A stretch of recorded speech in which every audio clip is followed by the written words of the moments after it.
Hello, I'm Moira Alderson with the BBC News. Chinese state media has posted two videos purporting to show the missing Chinese tennis star Peng Shuai. The editor of the Global Times newspaper, Hu Xijin, who posted the videos, said they were filmed on Saturday in Beijing. Paddy Maguire reports. Peng Shuai has not been seen in public since alleging earlier this month that she was sexually exploited by a former vice premier of China. The unverified videos appear to show the tennis player in a restaurant with her coach and friends. The clips have emerged as international outcry over her disappearance mounts. The Women's Tennis Association, which has threatened to pull its tournaments out of China, described the videos as insufficient evidence of Peng Shuai's safety or freedom to act independently. Others have suggested the clips are staged and questioned why a date seems to have been blurred out in one of them. Rioting has broken out for a second night in the Netherlands over COVID lockdown restrictions. Reports from a working-class district of The Hague say hundreds of people lit fires and pelted the police with rocks and fireworks. It follows Friday night's violence in Rotterdam. Stephanie van der Berg is a journalist in The Hague. She told the BBC the protests were less about current measures and more over fears about what the government might do next. The government announced that if that doesn't work, bringing down the record numbers of infections we are seeing in the Netherlands, that they might look at a system where unvaccinated people no longer can be able to have a green check in the Corona app and therefore cannot access bars and restaurants. So they would be restricted. So this is also a riot about something that the government might not even decide to do, but just the idea that this could be in future something. The authorities in France are dispatching about 50 police and counter-terrorism officers to quell street violence in the Caribbean island of Guadeloupe.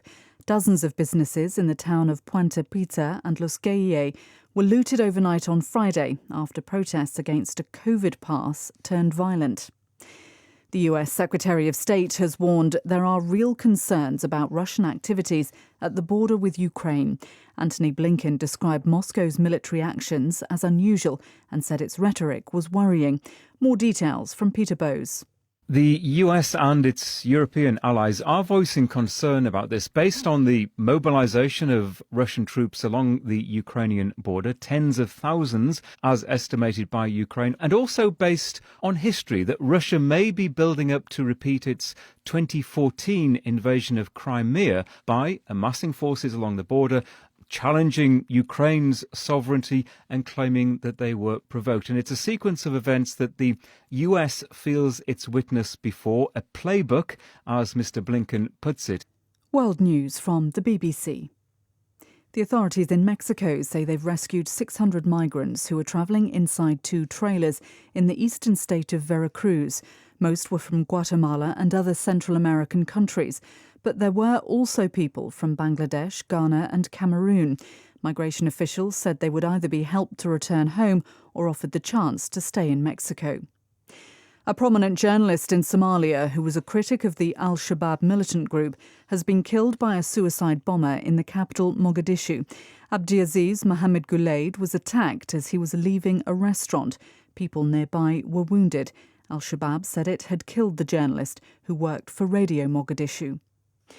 Police in central India have charged senior executives of Amazon's local unit in connection with alleged smuggling of banned narcotics via the online retailer. Police in Madhya Pradesh state arrested two men with 20 kilograms of marijuana last week. Here's Anbarasan Etirajan. Officers in central India said the men had used the Amazon India website to order the drugs and then smuggle them on disguised as stevia leaves, a natural sweetener. Police estimate more than 1,000 kilograms of the drug were sold via Amazon. The authorities said the Amazon executives were charged owing to the differing responses to questions and evidence gathered by them.